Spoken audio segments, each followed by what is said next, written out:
Hi, I'm Fraser Douglas, the avid tent camper. In this video, I want to talk about full-brimmed hats and why I believe they make great hats for camping.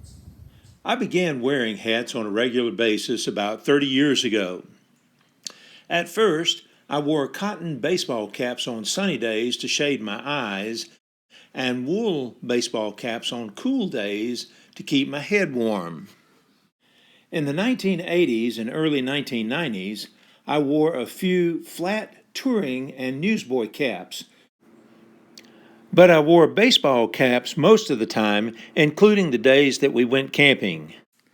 I even wore them to work every day until one day another professor at the college where I worked advised me that college professors did not look distinguished in baseball caps.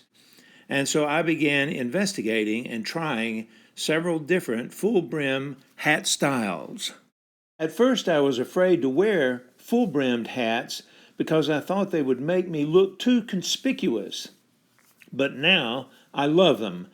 I came to understand that full-brim hats provide shade for my eyes on sunny days, cooling for my head on hot days, warmth for my head and body on cool days and nights, protection from the rain, and protection from cancer-causing UV radiation for my head, face, neck, and shoulders.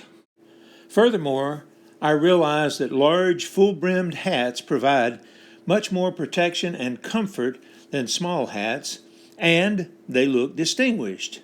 Over the past 10 years, I have worn over 35 full-brimmed hats on camping trips and gradually narrowed them down to a few favorites. Now let me share some of my findings with you. First, let me acknowledge some common problems that you may experience when wearing full-brimmed hats. You must devise a way to store them in your house to prevent damage from improper storage. Black hats and polyester hats can make your head feel much hotter on warm days. When you go to restaurants and churches and other public buildings, there's always a problem about where do you place your hat. Sometimes you just have to place it on a tabletop upside down. Furthermore, it's easy to lose a hat when you forget that you've taken it off in a restaurant or church or public place. You cannot wear coats with hoods or high collars because the hood or collar will push the hat off of your head. They can be easily blown off of your head in windy weather. In this photo, I'm holding my wife's hat because she just had to chase it about a quarter of a mile down the beach after it was blown off of her head.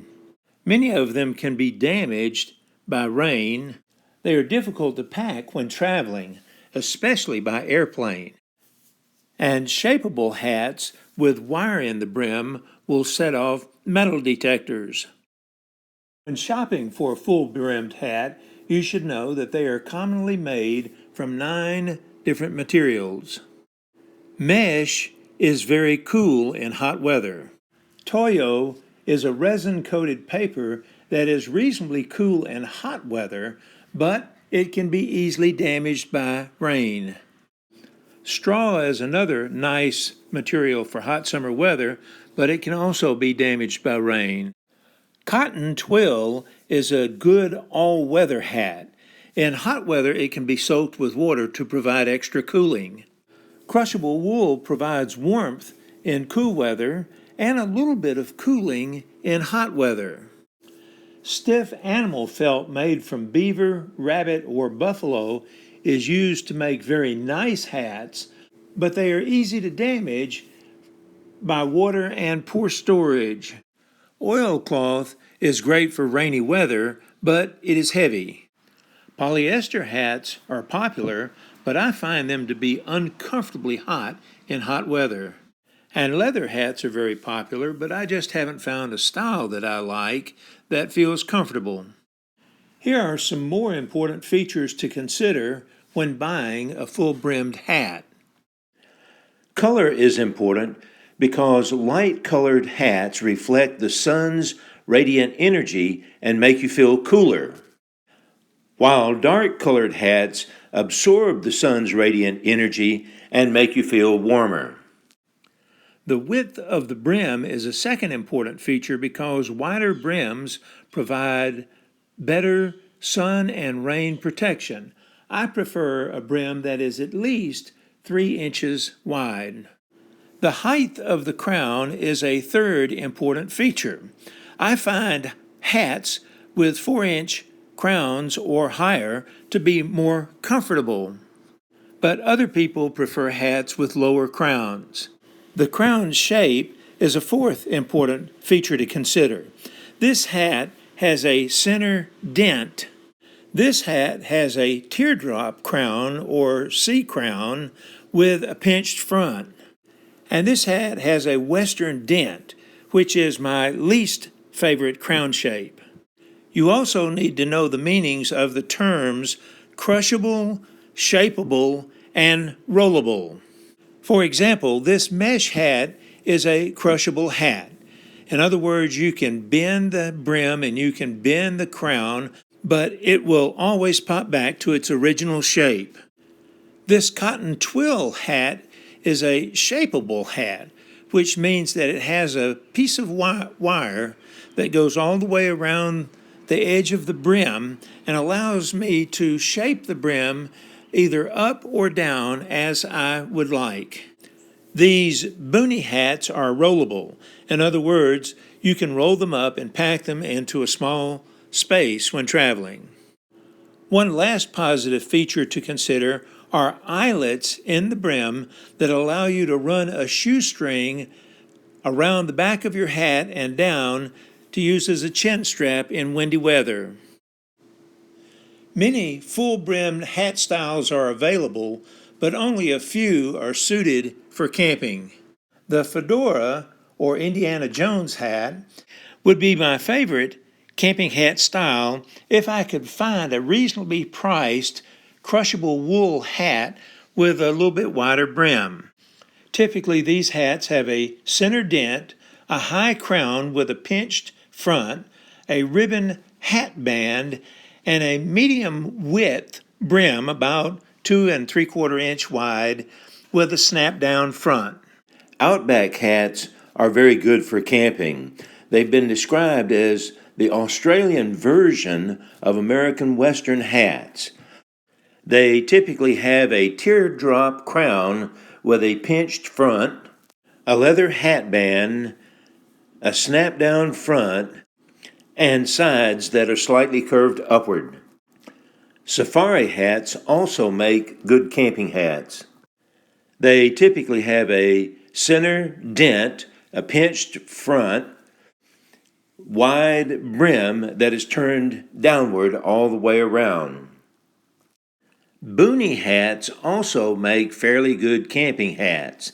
Although they're not attractive to look at, they have wide brims with a chin strap, and they can be rolled into a very small packing space.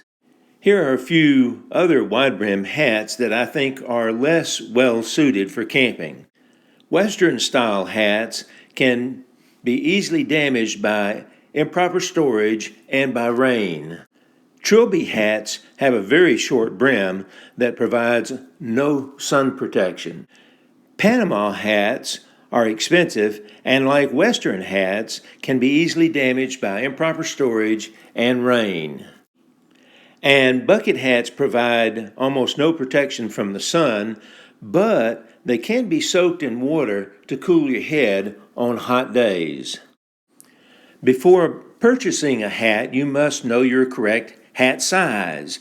If you don't know your hat size, you could go to any store and try on different hats to determine your size, or you could measure your head with a tape measure and then visit an internet site that will help you convert that to your hat size. If your hat size is 7 1/8, order a medium or 57 centimeters. If it's 7 3/8, order a large or 59 centimeters. And if it's a 7 5/8, order an extra large or 61 centimeters. When one size is a little too small and another size is a little too large, buy the larger size and use a hat sizing strip to fit it. Remember, wool hats will shrink a little bit when wet. It's best to buy your hats in a store where you can try them on, but if you can't find one that you like, check the internet. Many good stores will ship hats to your house, and most will accept undamaged returns for a different size. And now let me give you the names of a few of my favorite hats. This Akubra rabbit fur hat is my favorite hat, but it cost over $100, and so I only wear it on special occasions and would never take it camping. This Cover Toyo straw hat is my favorite casual hat, and I have worn it for many years. I liked it so much I bought a second one and found that the company's name now has changed to Connor. I like Stetson hats because they make a good quality hat for a reasonable price. I have 6 of them that I frequently wear on camping trips. This wide-brimmed Bailey's mesh hat is a very comfortable summer hat.